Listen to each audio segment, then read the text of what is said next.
दोस्तों, उस टाइम लोगों का कहना था कि हमारे पास एक कारीगर भी है, लकड़ियां भी हैं और अल्लाह ताला ने हमें सांप से भी निजात दे दी है। सबसे पहला शख्स जिसने खाना काबा की दीवार में से एक पत्थर उठाया, जो हज़रत मोहम्मद सल्लल्लाहु अलैहि वसल्लम की दादी फातिमा का भाई मगज़ अबू वहाब था। लेकिन जो ही इसने पत्थर उठाया, वो पत्थर इसके हाथ से निकलकर उछला और वापस अपनी जगह पर जा पड़ा। इस वाक़ये ने लोगों को खौफज़दा कर दिया और सब काबा से दूर हट गए। तब कुरैश का सरदार वलीद बिन मुगीरा उठा, एक औजार हाथ में लिया और बोला, मैं इसे गिराना शुरू करता हूँ। ऐ अल्लाह ताला, हमारी नीयत नेक है। ऐ अल्लाह ताला, हमारे इरादे सिवाय बेहतरी के कुछ नहीं।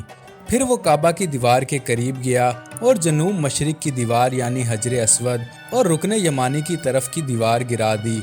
बाकी लोग ये कहते हुए पीछे हट गए कि हमें इंतज़ार करना चाहिए, अगर इसे कोई नुकसान पहुंचा तो दीवारें गिराना रोक देंगे, वरना समझेंगे कि अल्लाह ताला हमसे राज़ी है। रात खैरियत से गुजरी और कोई अफसोसनाक वाक़या पेश न आया। सुबह होते ही वलीद ने अपना काम दोबारा शुरू किया और दूसरे लोग भी इसके साथ शामिल हो गए। जब तमाम दीवारें गिरा दी गई और खुदाई इतनी गहरी हो गई कि वो बुनियादें सामने आ गई जो हज़रत इब्राहीम अलैहिस्सलाम के मुबारक हाथों से रखी गई थी, तो इन बुनियादों में ऊँट के कोहान जैसे बड़े गोल पत्थर नज़र आए। इन पत्थरों को एक शख्स ने जब औजार से उठाने की कोशिश की तो पहले ही झटके से एक ज़ोरदार लर्ज़ा पैदा हुआ, जिससे पूरा मक्का कांप उठा।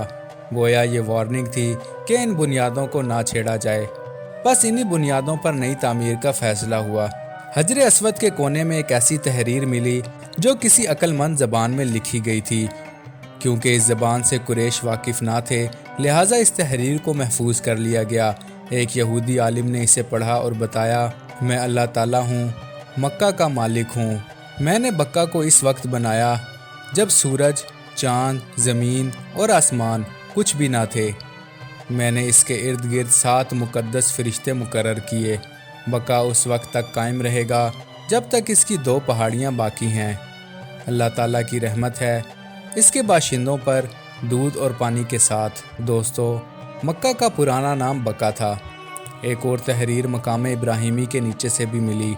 ये खाना काबा के दरवाज़े के सामने एक छोटा सा पत्थर है, जिस पर अमूमन हज़रत इब्राहीम अलैहिस्सलाम के कदम मुबारक के निशान हैं। इस इबारत पर यह लिखा था, मक्का अल्लाह ताला का मुक़द्दस घर है। इसकी हिफाजत का इंतज़ाम 3 अतराफ़ से है। इसकी रिहाइशियों पर लाजिम है कि इसकी बेहुरमती में कभी भी पेशकदमी ना करें। दोस्तों, अब कुरैश ने दीवारों से हासिल शुदा पत्थरों के अलावा मज़ीद पत्थरों का इंतज़ाम भी किया ताकि इमारत को मज़ीद बुलंद किया जा सके। हर कबीला अलग अलग काम कर रहा था, हत्ता कि दीवारों की बुलंदी इतनी हो गई कि हजर अस्वद अपने कुएं में दोबारा लग गया। इस मौके पर हजर अस्वद के मकाम पर इख्तिलाफ पैदा हो गया। इसकी वजह यह थी कि ये एजाज़ हासिल करना था जो हजर अस्वद को अपने मकाम पर लगाने से हासिल होता, और हर ख़ानदान की ख्वाहिश थी कि ये एजाज़ इन्हें हासिल हो। 4-5 दिन तक कोई फ़ैसला नहीं हो सका और काम रुका रहा। इस इख्तिलाफ ने ऐसे तनाज़े की शक्ल इख्तियार कर ली कि लगता था अभी लड़ाई शुरू हो जाएगी और इत्तिहाद के लिए घेराव की नौबत आ गई। इन हालात में एक बुज़ुर्ग ने एक हल तजवीज़ किया और लोगों से कहा कि ए कुरैश के मर्दों, अपने दरमियान एक ऐसा शख्स मुंतखब करो जो मस्जिद में सबसे पहले दाखिल हो। काबा के चारों तरफ जो हाता था, इसे मस्जिद कहा जाता था। अरबी में मस्जिद मकाम सजदा को कहते हैं। बैतुल्लाह की सीमत सजदा करने की सुन्नत हज़रत इब्राहीम अलैहिस्सलाम और हज़रत इस्माईल अलैहिस्सलाम के ज़माने से जारी थी। सब लोगों ने इस बुज़ुर्ग की तजवीज़ से इत्तफ़ाक़ किया। अब जो शख्स सबसे पहले मस्जिद में दाखिल हुआ वो आप सल्लल्लाहु अलैहि वसल्लम थे, जो मक्का से कुछ अरसा गैर हाजिर रहने के बाद इसी दिन वापस आए थे। जैसे ही लोगों की नज़र इन पर पड़ी तो सब ने यह कह दिया कि इनकी ज़ात से बेहतर इस काम के लिए कोई और मौजूद नहीं। इनकी आमद पर लोगों ने इनका इस्तकबाल बुलंद आवाज़ से इन अल्फाज के साथ किया, ये अल अमीन है। बाज़ ने कहा, यह मोहम्मद सल्लल्लाहु अलैहि वसल्लम हैं। जब इन्होंने आप सल्लल्लाहु अलैहि वसल्लम को सारा मसला बताया तो आप सल्लल्लाहु अलैहि वसल्लम ने कहा, एक चादर लाओ। चादर लाई गई।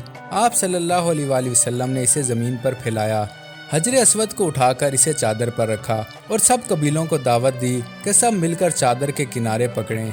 सब ने मिलकर चादर के किनारे पकड़कर हजर अस्वद को इस जगह पर दोबारा लगा दिया। آپ صلی اللہ علیہ وآلہ وسلم نے وہاں سے اپنے ہاتھوں سے چادر کے کنارے پکڑ کر حجر اسود کو جس بلند مقام پر رکھنا تھا وہاں لے جا کر رکھا۔ اس طرح یہ تنازع ایک خوشگوار ماحول میں حل ہو گیا اور خانہ کعبہ کی عمارت بلند کر کے مکمل کر دی گئی۔ مزید ویڈیوز کے لیے چینل کو سبسکرائب کریں۔